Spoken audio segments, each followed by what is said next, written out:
Hey friends, welcome back to the Female Founder Unplugged. Today is a really special episode because we're going to wrap up season 5 of the show. And honestly, what a season it's been. Welcome to Female Founder Unplugged, the show where we cut through the noise and have a real, raw conversation about what it takes to build and scale a successful business as a female entrepreneur. I'm Lindsay White, people strategy expert, leadership coach, and fellow founder. And I know firsthand the challenges of scaling sustainably and staying connected to your passion along the way. This podcast is for ambitious women just like you, seasoned founders and CEOs navigating the challenges of leadership, team building, and sustainable growth. In each episode, we'll dive into those topics that are most important to you as a female founder. You'll hear honest, no BS conversations about building, growing, and leading a team and culture so that you can grow without losing yourself in the process. Because let's be real, entrepreneurship can feel isolating, and leadership doesn't come with a roadmap. If you've ever struggled with the pressure of running a business, felt overwhelmed by growing your team, or wondered, how do I scale without sacrificing my vision and my purpose, you're in the right place. Let's get unplugged.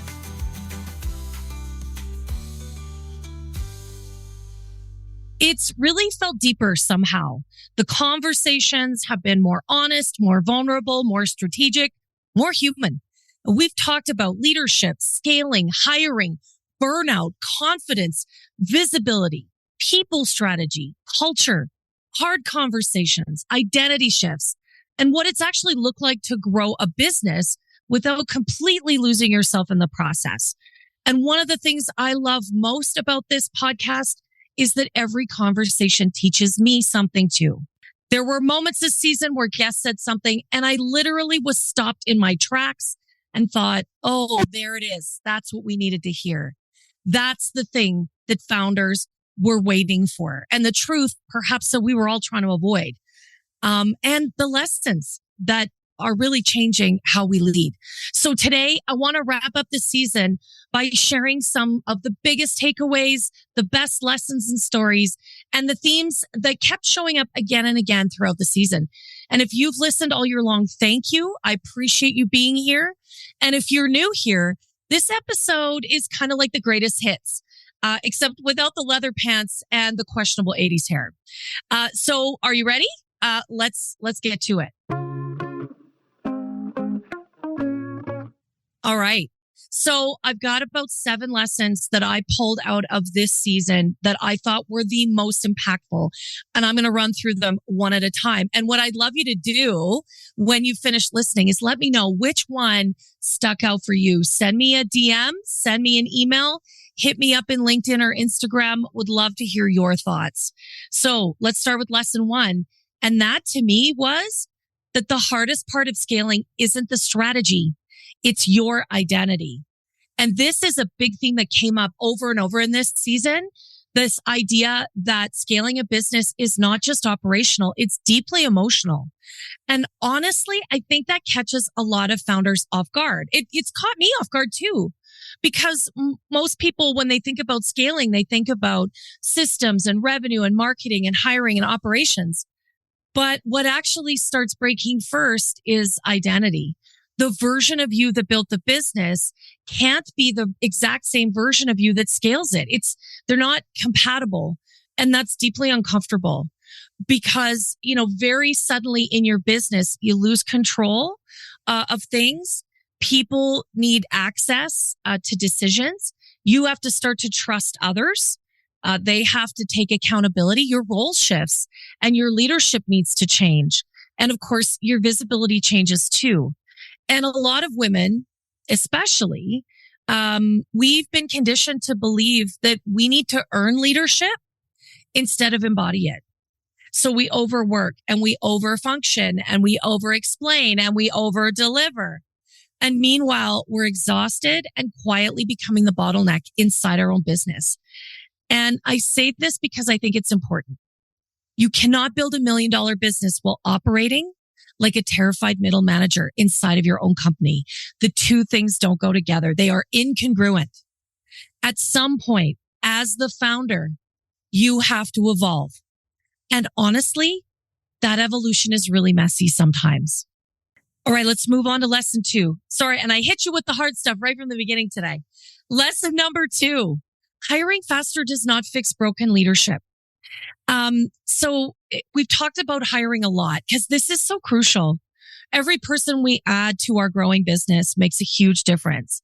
And this topic came up all season long in all sorts of interesting spaces, by the way. But here's the truth that I know nobody likes to hear. Most hiring problems are not hiring problems. They're actually clarity problems. It's not about the hiring. It's about the clarity. And I see founders that hire in a panic all the time because they're overwhelmed. And I get it. You're drowning. You need help. You're tired. You're stretched thin. You really feel like you're underwater. But hiring someone into that chaos does not actually remove the chaos. In fact, I would argue it makes it worse. It usually just gives chaos another Slack account and it just escalates. And for so many founders, it's really that we're hiring without some very specific things. First of all, role clarity. What is this role going to do? The accountability structures. What do they own? What do they not own? Where's the communication? We don't do quality onboarding. And that to me is a huge miss. We don't have the leadership capacity to properly make sure someone's set up for success. And we really don't have defined outcomes. We don't talk about what success looks like in the role. And then, we're shocked when the hire doesn't work out. And the ripple effects are huge on our team. So one of the biggest mindset shifts this season has been that hiring's not an admin task. It's business strategy. It's a key decision. And the right hire at the wrong time can still fail. You can hire someone who is a rock star. And if you bring them into your chaos without clarity and a real definition of success, they're going to fail too. And the wrong role decision will break even the best employees. So before you hire, my friends, I want you to ask, what problem am I actually trying to solve? Not who can take this work off my plate. And I know that's a message we hear a lot. Well, we need to delegate. We need to hire a VA or an OBM. But the truth is, if we're not clear about what we want them to do, it's never going to work out the way we want. And this distinction is really critical to hiring successfully. All right. Lesson number 3. Confidence is built through action, not before it. And I was just at a women's summit yesterday, and this message came through loud and clear. This is huge. And it came up over and over again in season 5. Visibility, confidence, fear, taking risks, putting yourself out there. All of these things are enormous. And I think one of the biggest myths online right now is that confident people somehow feel ready all the time. They're always all over it. Well, that's just not true. They don't. And every founder that I admire still gets scared. Some of the most successful women I know who have built multi-million-dollar businesses, they still doubt themselves. They still overthink decisions.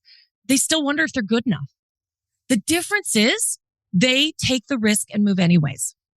Confidence isn't something that you just sit there and wait for. It doesn't just come to you. Confidence is built through evidence. It's built through action and repetition. It's actually built through surviving the uncomfortable things, through doing the hard work. And honestly, some of the biggest paths to growth, the moments, they happen right after the thing that you almost didn't do. The post that you didn't publish, the pitch you didn't send, the podcast you almost didn't launch, or the conversation that you almost avoided. That's where the courage lives, and it compounds. And I think so many women are sitting on brilliance, just waiting to feel ready. And that isn't a feeling you're going to get by just sitting there. And meanwhile, the women growing the fastest are often the ones that are willing to be visible before they feel polished. They're willing to be real. And being real, especially in that beautifully curated online world, takes real, deep courage. My friends, you've heard it before. Hosted is better than perfect. And it is always true. So lesson number 4, culture is not kombucha and core values on a wall. And this speaks to me deeply. You know this. You know I love to talk about culture. So there's a little rant coming here. I'm pulling out my soapbox. Culture is not snacks. It's not a cute mission statement nobody remembers. It's not about cool branding. Culture is not We are family here. And honestly, sometimes that phrase alone, it's such a red flag. It makes me itchy. Culture at its real heart is how we handle conflict together, how the accountability works on our organization and on our team. It's whether expectations are clear. It's when people feel psychologically safe enough to tell the truth and talk about the hard things. It's where trust exists, especially in those moments where everything feels a bit wild. And it's leadership model that models the behavior they expect. It's when we, as the founder and CEO, show up and do the thing and behave in the way that aligns.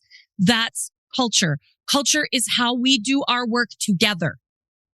And one of the biggest issues I see inside growing companies is the founders avoiding the hard conversations because they think avoiding discomfort protects the culture. And it's bullshit, my friends. It doesn't. Avoiding hard conversations erodes culture every single time. Because what happens is the resentment grows in the silence, the confusion, the frustration. Strong cultures are not built by avoiding tension or avoiding conflict. They're built by learning how to navigate that tension in a really positive way, in a really productive way, by leaning in. And honestly, some of the best teams I've ever seen are not conflict-free. They embrace productive tension. They know that it's really key to their organization that they don't agree all the time and that the team doesn't agree with them. There's real value in that space. And they're just healthy enough to deal with that conflict directly and productively and positively. Awesome. That's a key one, my friends. Hey friends, one of the things that I've been playing with lately is a new app called the Composure app. And honestly, it's been a really interesting experience. The Composure app is a confidence building app designed specifically for introverted professionals, especially those of us who are leading teams, running businesses, navigating those high pressure conversations, or quietly carrying around way more self-doubt than anyone realizes. So if you've ever downplayed your achievements, overthought a meeting for 3 days, or had one of those I totally feel like a fraud moments, this app is exactly built for that. It uses CBT-based tools to help you log wins, prepare for those high-stake moments, reflect after difficult days, and start building a more grounded sense of confidence over time.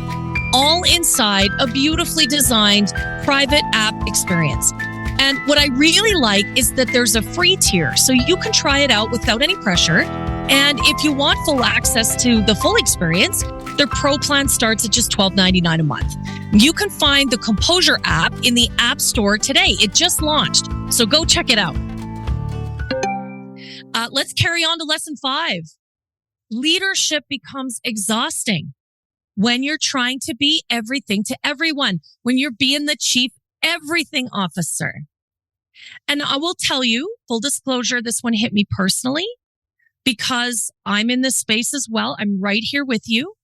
And I see so many founders are carrying an unbelievable amount emotionally. You're making decisions all day long, managing people, managing clients, the growth, the cash flow, the expectations. You're managing the emotional regulation. And you're not just doing that in your business. You're probably also doing that in your personal life. And somewhere in there, founders stop leading strategically and start reacting. You become a firefighter. And that space of reactive leadership is completely exhausting. I get it. One of the biggest lessons I'm learning, and I'm also teaching, I'm offering this to all of my clients, and it's this. Busy leadership reacts, focused leadership drives. And I think we all want to be in the driver's seat. So what does focused leadership mean? It's presence. Like actually not just being physically there, but being mentally and emotionally tuned in. It's about intentionality, doing things with real impact because you know that's where the transformation lives. It's about having boundaries, right? So when we have become the babysitter of our team as opposed to the leader, that's when we know our boundaries are compromised. It's about having real clarity and being able to articulate that boldly. It really is about the strategic thinking. So my friends, if you're caught down in the weeds, that is where our focused leadership is getting lost. And it's really about protecting our energy and our intention and our attention, right? So we need to be able to protect our energy so we can show up with presence and intentionality. And we do that with the boundaries. We do that by creating clarity. We do that by spending our time thinking really strategically, solving problems at that strategic level. So you can see this is really cyclical. My friends, access is not the same thing as availability. And I think this is key. Having your team have full access to you it's not the same as being fully available, right? And if we can protect our energy, we will be more available. We'll have more brain power. We'll not just be accessible in a Slack channel. And if everyone has that unlimited access to you all the time, eventually you lose your ability to think strategically because you're trapped in constant firefighter mode. You're just responding. And it's just, it's totally reactionary. And my friends, that's not leadership that's going to grow your business, right? That's just survival. So we really need to think about this clearly because survival mode is not sustainable for you and it is absolutely not going to allow your business to grow. All right. Lesson 6. The best leaders build teams that can think without them. So you can see how we're layering some things together. And this one is huge, my friends, because so many founders I work with accidentally build dependency instead of ownership. They become the answer machine. And I think we can all identify with this. Every question comes to you. Every decision comes to you. Every issue comes to you. And you may be feeling really trapped. Here is the truth bomb. If every decision still has to go through you, you don't have a team. You have dependent employees. There's dependency. You, my friend, you have created codependency, right? Great leadership is not about rescuing people. It's not about solving every problem. It's not about being the constant bottleneck. Great leadership is teaching people how to think. It's teaching people to own the solutions. It's teaching people to really problem solve, to make decisions and to own the outcome. And yes, that takes longer upfront. So I want to acknowledge when you feel like you're underwater and you feel like you need your team to step in, sometimes it's really hard, right? But actually investing the time and effort upfront is going to free you. But what happens in these situations is that we get really comfortable being the go-to. Feels really good. But what we need to do is create something that I know you all need. I need. That's capacity. We need our time and energy back so that we can grow the business. We don't just need more hands. We need more leadership inside the business itself. We need more leadership from every single person because that's what changes everything. That's what gives us back our capacity to actually think strategically so we can grow the business. All right. I said 7 and we're at lesson number 7. Here it is. The women we admire most are usually doing the deepest inner work. And this one is true. Again, I was at a summit yesterday. I'm telling you, some of the most successful women in business that I know, they're doing the deep inner work. They're doing it. And I think this might actually be the biggest lesson of the whole season. If you're not taking anything else away, this is the one. Behind almost every strategic problem, there's a human problem too, right? There's fear, there's perfectionism, there's people pleasing, there's avoidance, control, fear of rejection, fear of failure, fear of some success sometimes. And leadership exposes all of this, right? So as our business grows, as we are challenged to step into a more fulsome leadership role, it's going to expose these pieces. And the women I admire most are not the ones pretending to have it all together. They are the ones willing to do the work, the uncomfortable work, the honest work. That is the work to build self-awareness and emotional resilience. It's the work that comes with facing the hard truths, to really stop outsourcing our worth, our value, and our achievement to someone else. It's really about going internal and working through some of the pieces that get in our way, that trip us up. And honestly, the strongest founders I know, the ones I admire the most, are not fearless. They actually have lots of apprehension, but they're self-aware and they understand what their internal landscape looks like. And it changes how they lead. It changes how they hire and who they hire.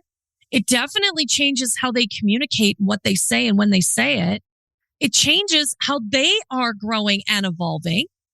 And what happens is they recover from the hardest seasons faster.